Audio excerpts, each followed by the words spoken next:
Hey guys, how we doing? Jim with Styrene Monkey. Just wanted to do a workbench update. What's up on the bench? I haven't done a video in probably about a month and a half or so, and just wanted to get a quick update about what I've been doing. This is, of course, the Foose Ford F-100 pickup truck by Revell. I have been working on this on and off, and I have just made it pretty much plain box stock, except for some of the little detail on the engine, which I'll show you here coming up. But just plain out of the box. Now, there's a few things I did to make it my own. And let me get this out of the way so you can see what's been going on here. Here she is. Now I'm going to zoom up a little bit here. This is a pretty good kit, all in all. I used the Tester's one coat lacquer. This is the I think they call it graphite black. I'm not really too sure about the name.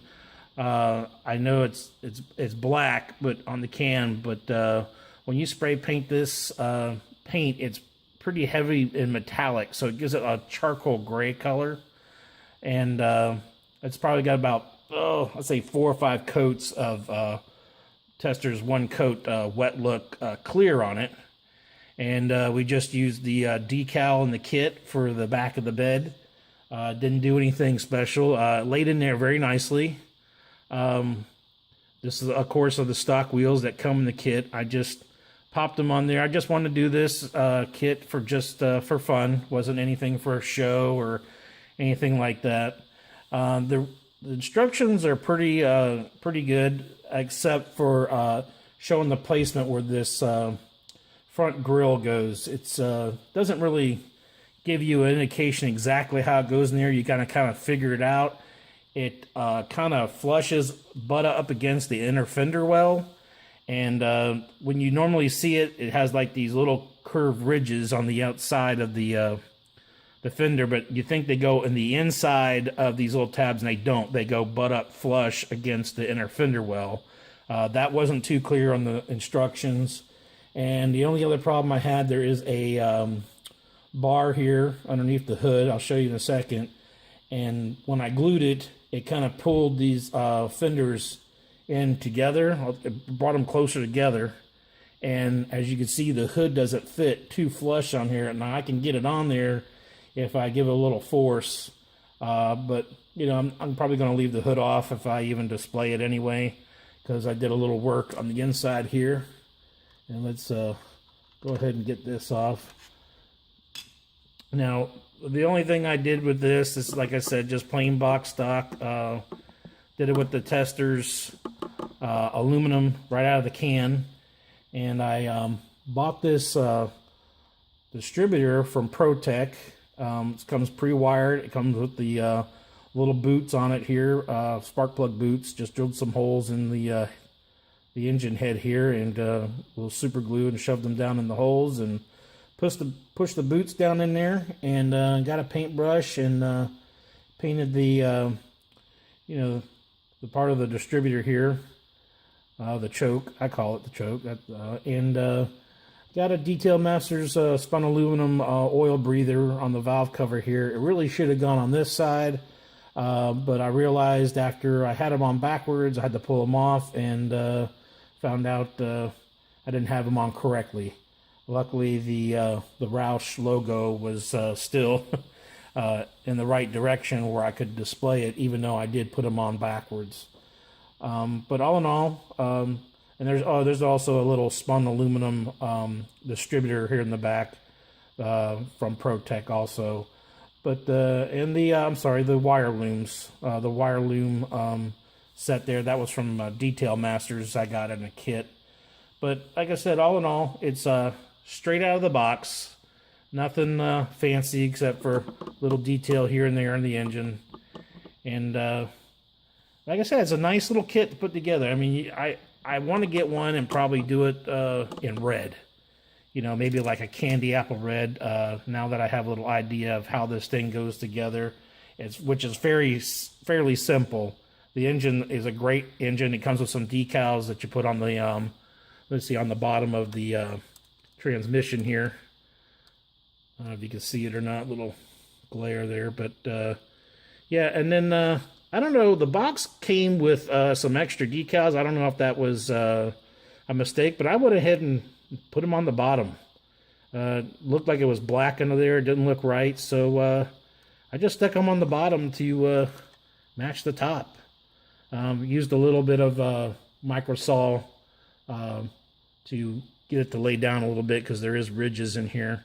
I also thought about getting some balsa wood and some brass strips and laying it on top on another model if I do another one of these. But like I said, all in all, it's just a simple kit. It's a really nice kit. The interior is just beige and tan, and I flocked the floor with some black flocking and black paint. Nothing fancy. Like I said, straight in out of the box, like I said, except for adding some details to the engine. Now, I went to Hobby Lobby yesterday, and I saw a kit that I got, and I had to have it. And I thought this, let me back this up. I thought this would be kind of cool. It's a 1923 little Coca-Cola delivery truck. Kind of started building on that a little bit this afternoon. They do make another one with candy bar logo on it here. You can get it another kit that has Babe Ruth and some other things on it. I already had that one, so I saw the Coca-Cola one. I picked it up yesterday, and it's just one thing I didn't like about the kit when I opened it is that all the pieces here are molded in red. Red is, to me, is kind of hard to paint over. I'm probably going to put a tester's primer on there to cover it so that the red doesn't bleed through. I did the floorboard this afternoon. This is the tester's wood paint, and use the testers. Now this is what they call rubber black. It's not exactly a matte black, a semi-gloss black. It's called rubber black, and for some reason, I don't know why, but it is $3 more than any other regular tester's paint. I think it's like about 12 bucks for that little bitty can, about flipped out backwards when the guy told me how much it was. But don't use it on a whole lot of things except for things like this, interiors. It feels like the can is even a little bit more full than a normal tester's can. Hopefully that made up the difference in money-wise. But I was going to take, this has, I don't know if you can see it here, but it does have some kind of wood grain texture in the plastic, so it looks like wood. I thought about getting out a stain kit or some powders or something to, highlight the grain in the wood. And one of the other things I did, this thing has a back door to it, and was these two pieces here. And what I did is I split them down the middle. I'm going to make these doors open in the back, kind of cut it with a X-Acto blade, and we're going to see if we can get this with the doors open. Maybe I could find some Coke bottles somewhere online. I don't know, 1/25th scale. Thought about putting a couple of racks in the back of the truck, and all in all. But that's the latest thing I've been working on. Still got to finish up my boo-boo on the Mobius Hudson. I did get another body. That is next in the works. But I kind of bought this as a little side project. But I hope everybody's having a great week. I hope you all are building a lot of models and having fun. And one more thing, I want to thank all my subscribers. I have over 600 subscribers now, and I thank you all for your support. I appreciate it very much.